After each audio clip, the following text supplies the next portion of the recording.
mari kita kuliti Anies dengan mencari jejak digital apa saja yang telah Anies lakukan. Kalau kemarin Bang Kica mencoba mencari bagaimana jejak rekam Anies dari dia TK sampai dia SMA, di keluarga yang seperti apa dia dibesarkan. Saat ini Bang Kica mencoba menyajikan sebuah video tentang salah satu dari katakanlah gagasan Anies yang berhasil dia realisasikan, dan sampai saat ini gagasan tersebut telah atau masih berjalan. Jadi kemudian kita merancang sebuah program mengirimkan anak-anak muda terbaik untuk menjadi guru di SD-SD di pelosok Indonesia. Mengapa SD? Karena SD 66% kekurangan guru.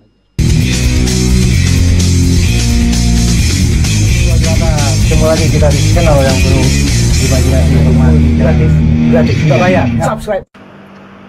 Assalamualaikum warahmatullahi wabarakatuh. Apa kabar teman-teman sobat Kicau Jelata? Senang berjumpa lagi dengan Anda semua. Mudah-mudahan kita selalu dalam lindungan Allah Subhanahu wa taala, dilimpahkan kesehatan, dimudahkan rezeki dan dilancarkan jalan. KTT G20 telah resmi ditutup dan kita bersyukur bahwa selama penyelenggaraan berjalan dengan lancar tanpa ada sesuatu peristiwa yang bisa mengakibatkan berkurangnya penghargaan dunia internasional terhadap bangsa kita. Sekali lagi kita patut mensyukurinya. Pelaksanaannya berjalan dengan lancar, baik, semarak. Tentu ini satu capaian yang sekali lagi ya harus kita bangga sebagai bangsa Indonesia. Tapi kali ini Bang Kica tak hendak berkicau berceloteh soal bagaimana penyelenggaraan KTT G20.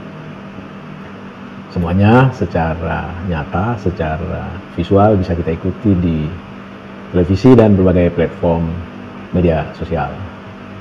Yang Bang Kica ingin kita celotehkan kali ini adalah soal peristiwa-peristiwa lain, baik yang merupakan side effect dari KTT G20 atau tidak terkait sama sekali, tetapi menyangkut orang yang sama, yaitu siapa? Anies Baswedan. Ya, di peristiwa yang terkait dengan G20, Anies Baswedan diundang oleh Bloomberg untuk menjadi salah seorang pembicara.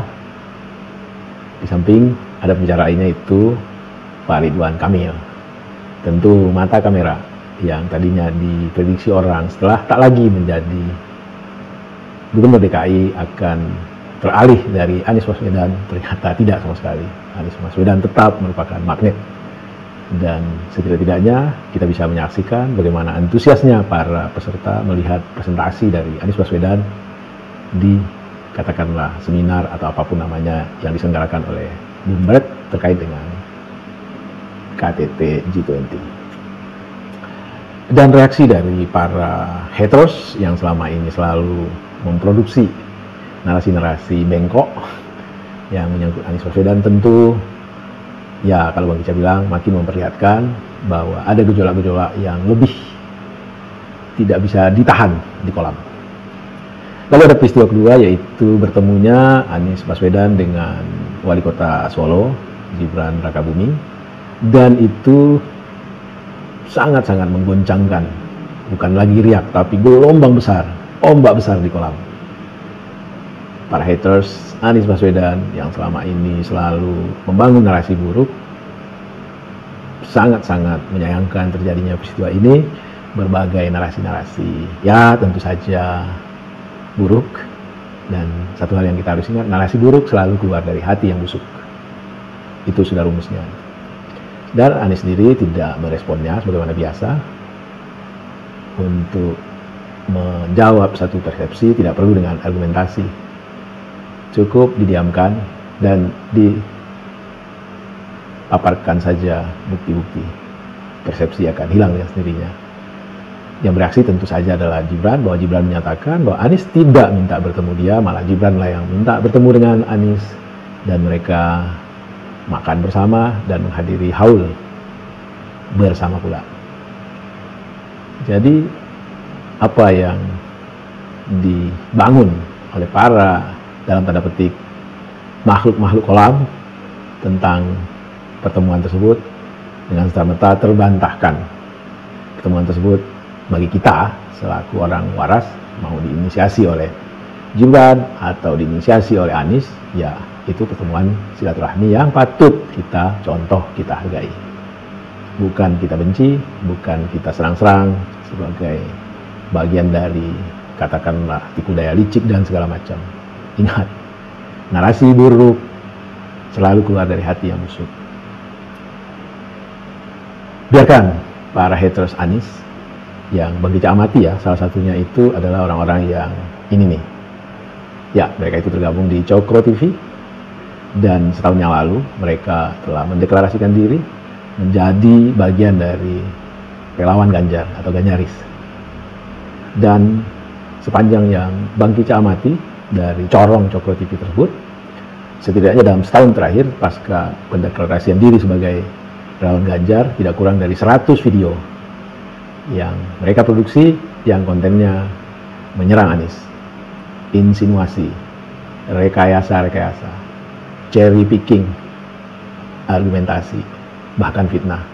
Mereka lemparkan seperti orang minum obat. Intinya tidak ada hari tanpa membangun narasi untuk menyerang atau mengumbar kebencian kepada Anies Baswedan. Dan bagi kita juga melihat tidak sampai 20-an narasi yang mereka bangun menyangkut komparatif advantage, kehebatan dari calon yang mereka dukung, yaitu Ganjar Pranowo. Jadi Bang Kicak ingat nasihat Ibu Bang Kicak, kalau ada pedagang yang pekerjaannya bukan mempromosikan dagangannya, tetapi menjelek-jelekkan dagangan dari pedagang lain yang merupakan kompetitornya, jangan beli barang dagangan orang tersebut, karena dia tidak punya argumentasi untuk memberikan informasi untuk katakanlah meyakinkan pihak pembeli akan kehebatan, keunggulan barangnya tersebut. Dan hari ini Bang Kicak ingin berbagi sebuah video. Ya biarlah bagi kita sebagai pendukung Anies, mari kita kuliti Anies dengan mencari jejak digital apa saja yang telah Anies lakukan. Kalau kemarin Bang Kicak mencoba mencari bagaimana jejak rekam Anies dari dia TK sampai dia SMA, di keluarga yang seperti apa dia dibesarkan. Saat ini Bang Kicak mencoba menyajikan sebuah video tentang salah satu dari katakanlah gagasan Anies yang berhasil dia realisasikan, dan sampai saat ini gagasan tersebut telah atau masih berjalan, yaitu soal Indonesia Mengajar. Indonesia Mengajar adalah salah satu inisiatornya Anies Baswedan, mengirimkan anak muda talented, berprestasi ke pelosok-pelosok negeri untuk mengajar di SD. Dan bagaimana gagasan tersebut muncul, mari kita simak presentasi Anies berikut ini.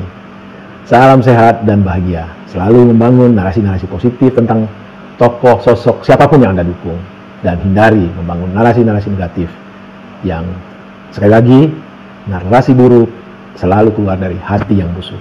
Mari hindari busuk hati agar Indonesia ke depan adalah Indonesia yang dibangun berdasarkan argumentasi, adu ide, adu gagasan, adu argumen, bukan sentimen. Salam sehat dan bahagia. Wassalamualaikum warahmatullahi wabarakatuh. Selamat. Kita tahu di Indonesia, bila kita berbicara persoalan pendidikan, ada 1001 masalah. Banyak sekali masalahnya. Tetapi bila kita perhatikan lebih jauh, siapa yang sebenarnya senyatanya memiliki efek untuk memajukan pendidikan, mencerdaskan anak-anak? Guru. Di balik pembicaraan soal sistem, undang-undang, seminar yang berderet, guru berdiri di depan kelas, dia yang senyatanya mencerdaskan anak-anaknya. Begitu kita melihat guru, kita lihat di Indonesia realitanya, distribusi guru tidak merata, kualitas guru rendah.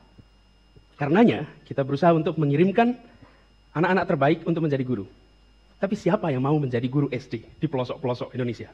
Begitu ditanya kenapa tidak mau menjadi guru SD, karena menjadi guru, apalagi di pelosok seumur hidup itu membebani. Tapi begitu kita berpikir agak berbeda, menjadi guru cukup 1 tahun, maka situasinya berubah. Jadi kemudian kita merancang sebuah program, mengirimkan anak-anak muda terbaik untuk menjadi guru di SD-SD di pelosok Indonesia. Mengapa SD? Karena SD 66% kekurangan guru. SMP dan SMA biasanya cukup. Dan SD-SD di pelosok-pelosok.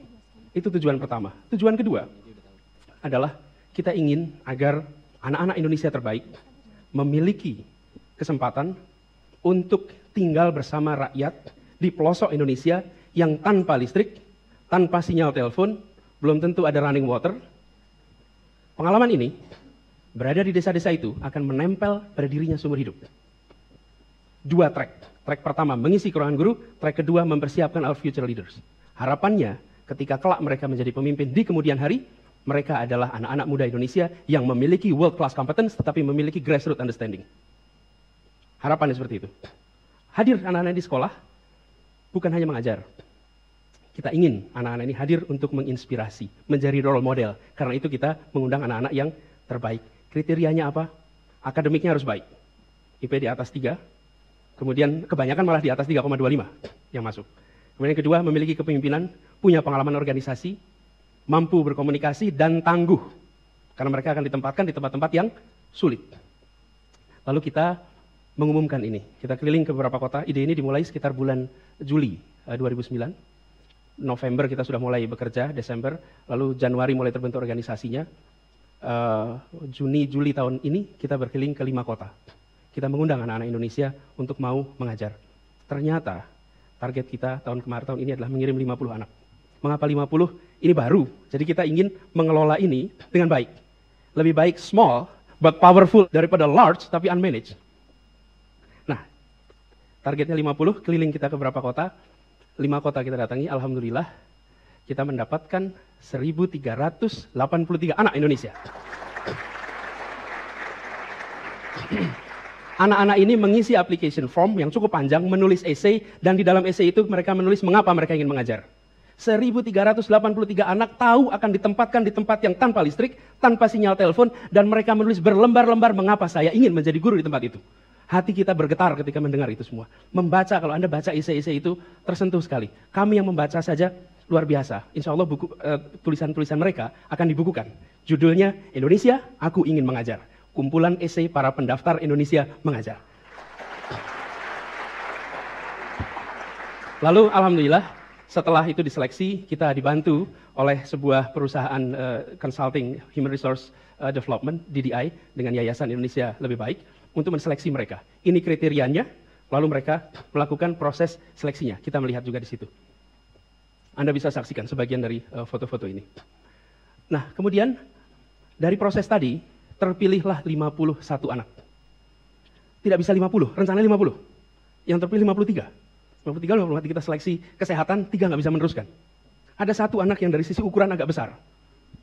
Tapi kalau sisi ukuran kita terima saja, nggak ada masalah. Asal bukan problem kesehatan yang memang berisiko tinggi. Mereka ikut, kemudian kita training selama 7 minggu. 2 materi trainingnya, kepemimpinan dan ke pengajaran. Mengapa kepemimpinan penting? Jangan dikira berada di desa-desa 1 tahun itu akan disambut seluruhnya dengan sukacita tanpa masalah. No. Setahun itu Anda akan menghadapi problem, Anda akan menghadapi tantangan, dan nanti saya ceritakan tantangan yang dihadapi. Makanya saya katakan pada mereka yang diterima, 1 tahun ini adalah leadership training yang luar biasa priceless. You are alone, you face all the challenge alone, and you must solve it there.